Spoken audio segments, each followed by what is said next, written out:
मैं एक बार फिर से खुदावन परमेश्वर पिता का धन्यवाद करता हूँ कि मुझे एक बार फिर से आप लोगों के बीच में, जीवितों के बीच में जिंदा रखा है कि मैं उसके वचन को लेकर आपके सम्मुख आ सकूं।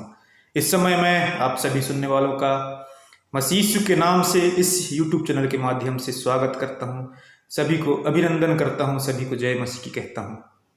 मेरे परमेश्वर के प्रिय लोगों, मैं आज आप लोगों के मध्य एक अद्भुत संदेश को लेकर आया हूं और मैं आशा करता हूं, मेरा विश्वास है कि आपने ऐसा संदेश अभी तक नहीं सुने होंगे, क्योंकि परमेश्वर का ये अद्भुत प्रकाशन है, आपके जीवन में बहुत आशीष का कारण होगा। आप इसे पूरा ध्यान से सुनिए। ऐसा संदेश अपने जिंदगी में आपने कभी नहीं सुना होगा। ऐसा परमेश्वर आज मुझे आपके लिए ये संदेश दिया है। संदेश यही है, आप सभी लोग जानते हैं कि इंसान जन्म लेता है, उसका मरना आवश्यक है, लेकिन मेरे प्रियो, उससे भी बढ़कर आज का संदेश है। मृत्यु का दुख जो है बहुत कठिन दुख होता है। सबसे बड़ा दुख लोग समझते हैं कि ये मृत्यु का जो दुख है, मौत होने के बाद जो दुख होता है, वो बहुत बड़ा दुख है। लेकिन मैं आज आप लोगों को उससे भी अधिक क्या दुख है मैं बताना चाहूँगा। सब्जेक्ट यही है कि मौत से भी बढ़कर कोई दुख है, वो क्या है। हालेलुया। तो मेरे प्रिय लोगों, ऐसा संदेश आपने अभी तक नहीं सुना होगा, क्योंकि मौत हमको लगता है कि इससे बड़ा दुख और कोई नहीं हो सकता। लेकिन पवित्र शास्त्र हमें बताता है, पवित्र शास्त्र से हम सीखते हैं कि ये मौत से भी बढ़कर इस दुनिया में दुख है। तो मेरे प्रिय लोगों, आप लोग इस वचन को ध्यान से सुनिए। आज हम देखते हैं दुनिया में कई बॉयफ्रेंड गर्लफ्रेंड जैसे रहते हैं, दोस्ती करते हैं लोगों के साथ, गलत रिश्तों में फंस जाते हैं, और थोड़ा उनके बीच में खटपट हुआ या फिर थोड़ा उनके बीच में तकरार हुआ तो वो लोग मौत को गले लगाने के लिए, हंसी से मौत को गले लगाने के लिए तैयार हो जाते हैं। तो ऐसा वो क्या चीज़ है जिसकी वजह से लोग मौत को भी गले लगा लेते हैं।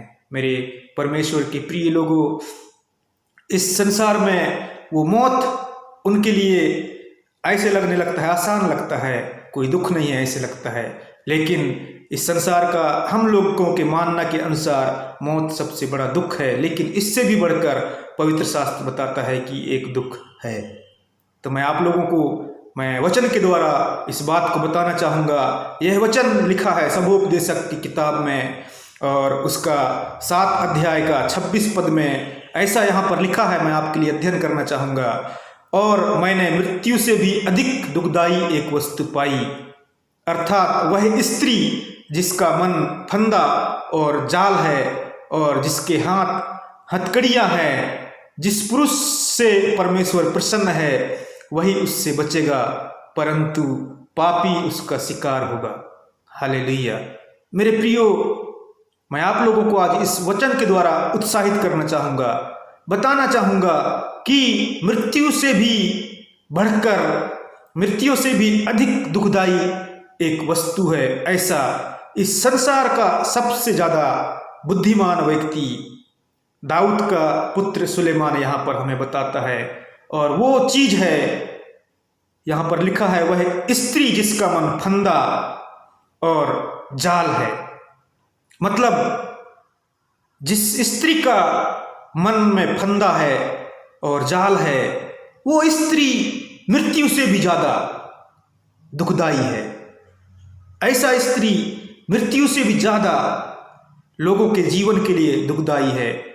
लोग जिंदा भी रहेंगे तो इतना दुख सह के ऐसी स्त्री के मन में जो फंदा है उसमें फंस गए, उनके हाथ में जो जाल है उसमें फंस गए, तो मौत से भी बढ़कर दुख भोगना पड़ता है। यहाँ पर सुलेमान हमको समझाता है। मेरे परमेश्वर के प्रिय लोगों, आप ऐसे रास्ते पर ना जाएं जहाँ पर ऐसा फंदा लगा हुआ है, ऐसा जाल बिछा हुआ है और हथकड़ियाँ हैं। ऐसी जगह में जाने के लिए आप ऐसे रास्ता पर ना चलें, नहीं तो आपका जीवन भी, मैं आपको इस वचन के द्वारा बताना चाहता हूँ कि मौत से भी बढ़कर दुख आपको मिल सकता है। इसीलिए ऐसे रास्ते पर आप ना चलें, क्योंकि हमको सुलेमान स्पष्ट रीति से समझा रहा है कि ऐसे स्त्री के फंदे में, ऐसे स्त्री के जाल में, ऐसे स्त्री के हथकड़ियों में, चैन में आप ना फंसें, क्योंकि ये ऐसा स्त्री है, इसके फंदे में, इसके चाल में जो फंस गया,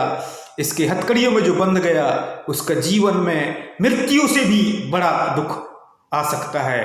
तो मेरे प्रियो, आज आप अपने जिंदगी को जांचें, परखें, और ऐसे रास्ते में अगर हैं तो आज से ही परमेश्वर की ओर मुड़ जाएं, ताकि आपका जीवन में ऐसा दुख ना आने पाए। तो आज इन वचनों के द्वारा परमेश्वर आप सभी को आशीष करे।